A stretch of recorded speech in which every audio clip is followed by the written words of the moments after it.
Good morning students, myself Karuna from DIPS Kapurthala. So बेटा आज हम नेक्स्ट टॉपिक कंटिन्यू करेंगे, right to equality from your SPL portion and it is from chapter number 2। So जो हमें right to equality के अंदर काफ़ी सारी प्रोविजंस प्रोवाइड की गई हैं, like the state shall treat all persons equally before the law and equal protection of the laws would be given to all. तो स्टेट ने सभी लोगों को, सभी ऑल पर्सनस को इक्वली ट्रीट किया है लॉ के अंदर और सबको इक्वली प्रोटेक्शन प्रोवाइड की है।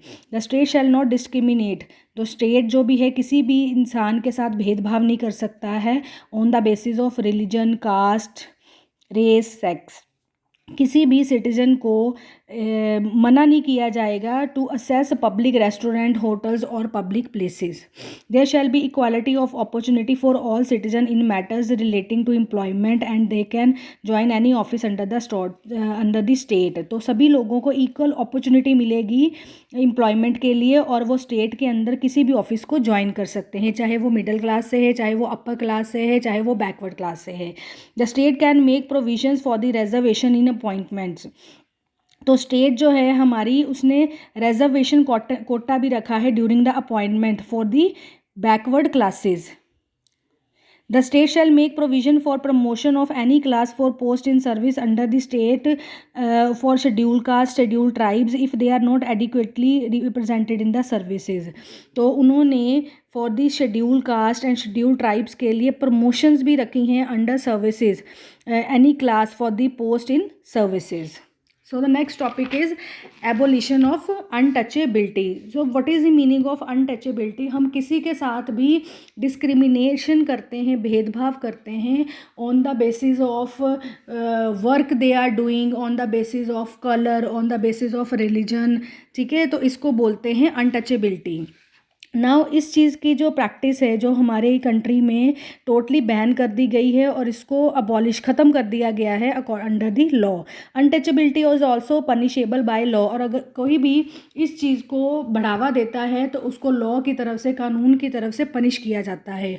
Poverty is another cause of both inequality and discrimination. Poor people are often treated differently in offices, schools and hospitals. तो पॉवर्टी एक बहुत मेजर अनदर कॉज है इनइक्वालिटी एंड डिस्क्रिमिनेशन का। एंड इन लोगों को, जो पुअर लोग होते हैं, गरीब लोग होते हैं, इनको बड़े बुरे और अलग तरीके से देखा जाता है in schools, offices and hospitals. Now the protection of life and personal liberty. All people are permitted to live a life of their choice. सभी लोगों को अपना जीवन अपने अकॉर्डिंग जीने का अधिकार है। And their personal liberty shall be protected by law.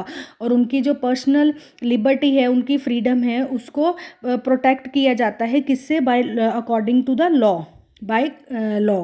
Right against exploitation provide provision for prohibition of trafficking in human beings, begging and other forms of forced labour.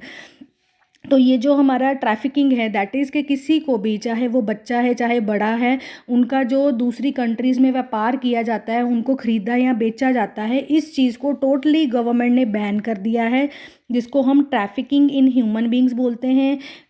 Bagging, भीख मांगना and other forms of forced labour. किसी बच्चे से ज़बरदस्ती या किसी बड़े से भी हम ज़बरदस्ती उनसे काम करवा रहे हैं, इस चीज़ के ऊपर भी बैन लग गया हुआ है। These are prohibited and considered as offence under the law. तो इनको टोटली बंद कर दिया गया है हमारी कंट्री से, और according to the law these are the punishable. अगर कोई भी इस चीज़ को मोटिवेट, बढ़ावा दे रहा है तो उसको कानून की तरफ से सज़ा मिलेगी। ठीक है बेटा, थैंक यू।